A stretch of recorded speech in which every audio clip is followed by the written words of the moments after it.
Materi pertama, pemilihan pendekatan penelitian, bagian 2. Selamat berjumpa kembali dalam pembahasan metode penelitian ekonomi.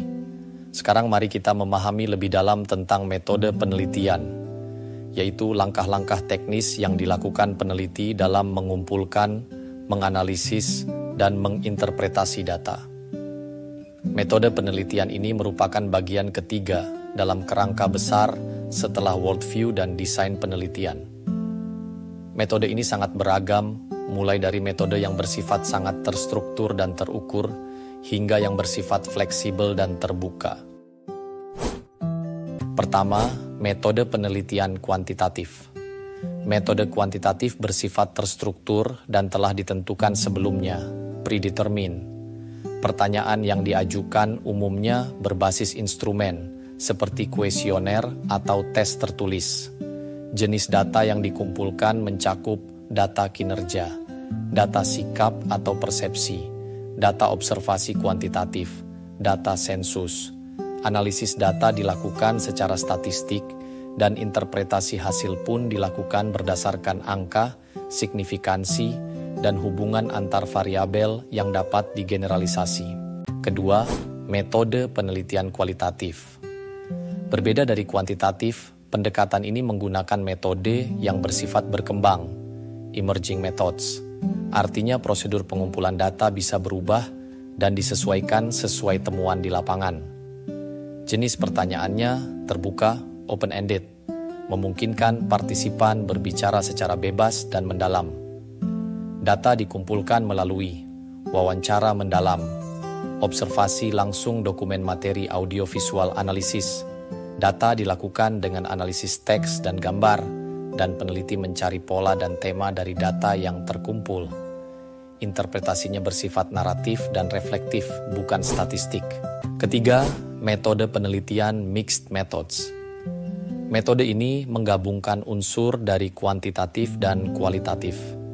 Oleh karena itu, teknik pengumpulan datanya bisa mencakup pertanyaan terbuka dan tertutup, penggabungan berbagai jenis data seperti angka dari survei dan narasi dari wawancara. Proses analisis juga mencakup analisis statistik dan teks, dan interpretasi dilakukan lintas database untuk mencari konvergensi atau perbedaan. Contohnya, peneliti mungkin memulai dengan survei, lalu menindaklanjuti hasilnya dengan wawancara untuk menjelaskan temuan yang belum jelas. Atau sebaliknya, wawancara digunakan untuk menggali konteks, lalu dibuat instrumen survei dari wawancara tersebut. Kesimpulan, metode penelitian adalah tahapan praktis yang mewujudkan desain penelitian ke dalam kegiatan nyata. Pilihan metode sangat tergantung pada tujuan penelitian, jenis data yang dibutuhkan, dan pendekatan yang digunakan. Kuantitatif bersifat terukur dan terstandar, kualitatif bersifat fleksibel dan kontekstual, sementara mixed methods menawarkan integrasi yang memperkaya analisis dan interpretasi. Memahami ketiga metode ini memberi peneliti keleluasaan untuk memilih cara terbaik dalam mengungkap dan menjelaskan fenomena yang diteliti. Segmen 4, menyatukan worldview, desain, dan metode dalam pendekatan penelitian. Sekarang mari kita bahas lebih dalam bagaimana worldview, desain, dan metode berpadu membentuk pendekatan penelitian. Tiga komponen ini, filosofi dasar, worldview, strategi desain, dan metode teknis, akan menentukan apakah pendekatan penelitian kita bersifat kuantitatif, kualitatif, atau metode campuran, mixed methods. Pendekatan ini biasanya berangkat dari worldview post-positivis, yaitu keyakinan bahwa realitas dapat diukur secara objektif dan dapat diuji melalui teori. Peneliti kuantitatif umumnya menggunakan desain seperti eksperimen atau survei dengan pertanyaan tertutup, metode yang sudah ditentukan sebelumnya, dan data numerik. Beberapa ciri utama pendekatan ini sebagaimana terlihat dalam tabel: menguji atau memverifikasi teori, mengidentifikasi variabel yang akan diteliti, menghubungkan variabel dalam bentuk pertanyaan atau hipotesis, menggunakan standar validitas dan reliabilitas, mengamati dan mengukur informasi secara numerik, menggunakan prosedur statistik untuk analisis.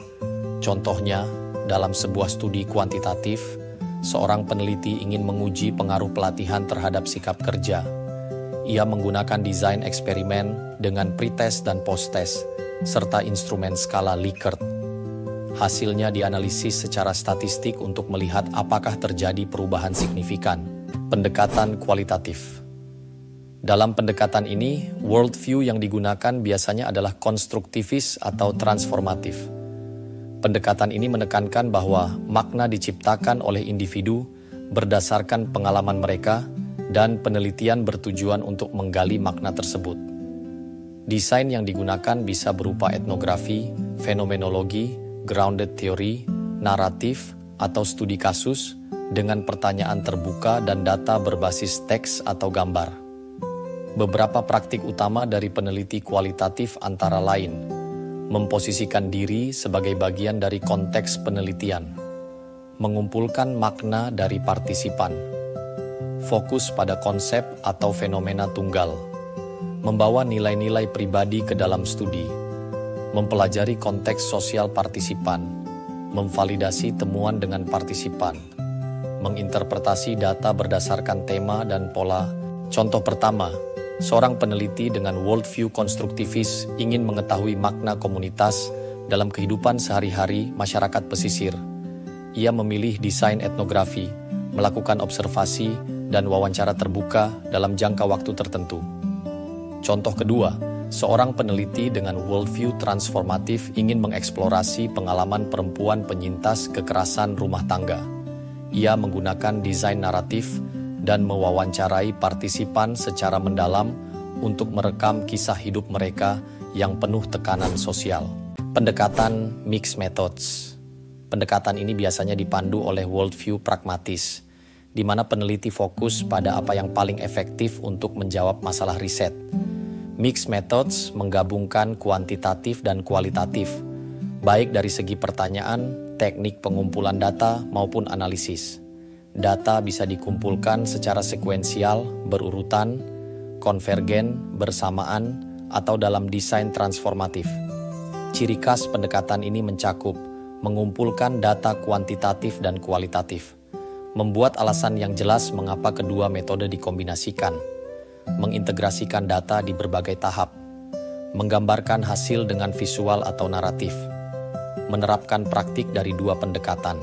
Contoh kasus. Peneliti memulai dengan survei berskala besar untuk mengetahui tingkat stres kerja di kalangan tenaga kesehatan. Setelah itu, ia melanjutkan dengan wawancara mendalam pada sebagian responden untuk menjelaskan lebih jauh apa yang menyebabkan stres tersebut. Ini disebut explanatory sequential design, karena dimulai dari kuantitatif lalu dilanjutkan dengan kualitatif. Kesimpulan, worldview, desain, dan metode merupakan 3 elemen yang saling terkait dan membentuk pendekatan penelitian secara utuh. Pendekatan kuantitatif biasanya berpijak pada worldview post-positivis, menggunakan desain seperti survei dan eksperimen dengan metode terstruktur berbasis data numerik dan analisis statistik.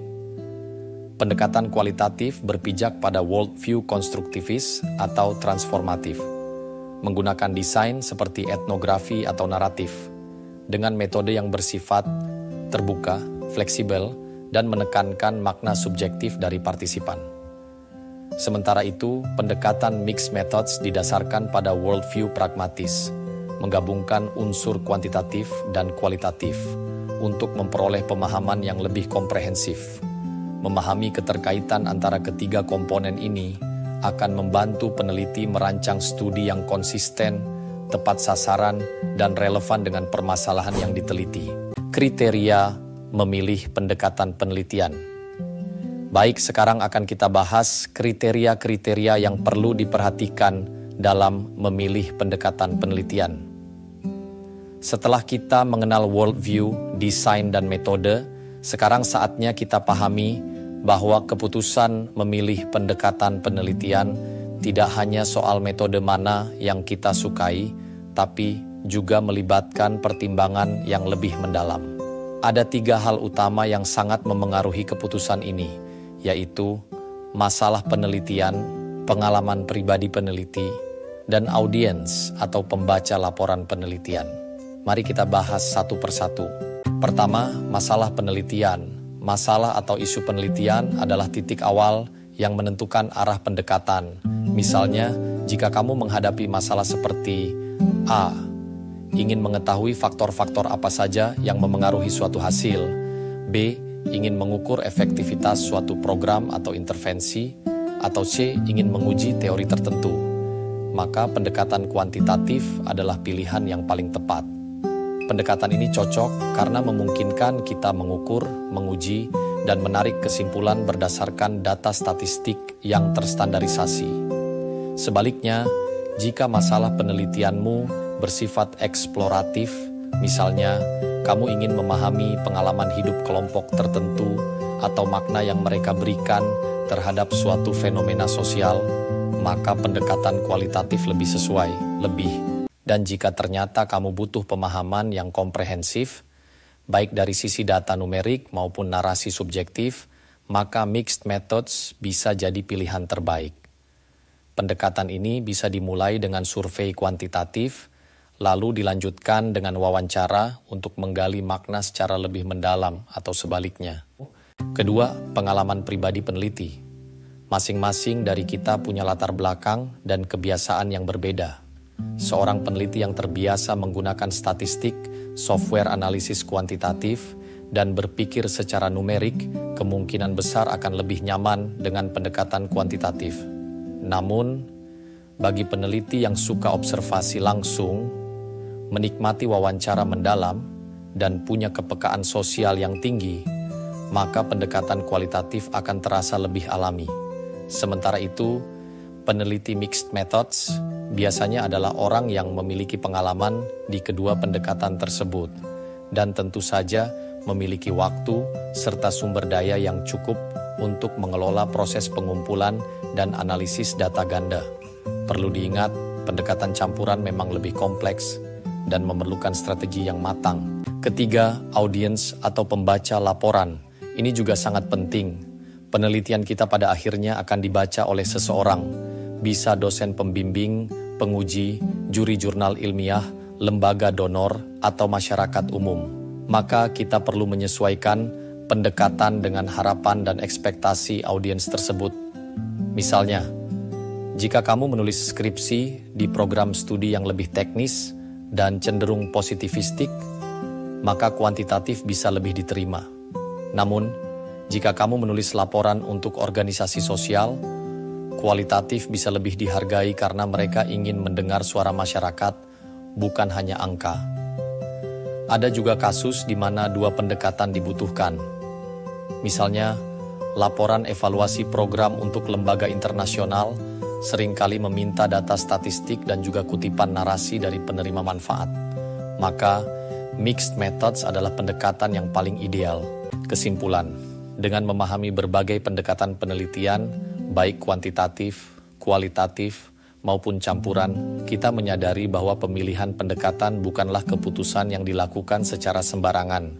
Ia harus mempertimbangkan secara matang 3 aspek utama: masalah penelitian yang dihadapi, pengalaman dan kecenderungan pribadi peneliti, serta karakteristik audiens atau pihak yang akan membaca dan mengevaluasi laporan penelitian tersebut. Masalah penelitian menentukan jenis data dan logika analisis yang dibutuhkan, sementara latar belakang peneliti memengaruhi sejauh mana ia mampu dan nyaman menavigasi pendekatan tertentu.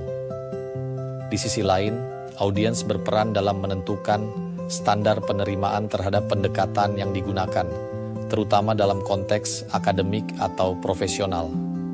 Oleh karena itu, pemilihan pendekatan yang tepat akan membuat proses penelitian menjadi lebih terarah, efektif, dan menghasilkan temuan yang relevan, baik secara ilmiah maupun praktis. Pendekatan apapun yang kita pilih, yang terpenting adalah kesesuaian antara tujuan, metode, dan hasil yang ingin dicapai. Penelitian yang baik bukan hanya tentang memilih satu pendekatan terbaik, tapi tentang bagaimana kita menggunakan pendekatan yang paling tepat untuk menjawab pertanyaan penelitian dengan cara yang paling bermakna.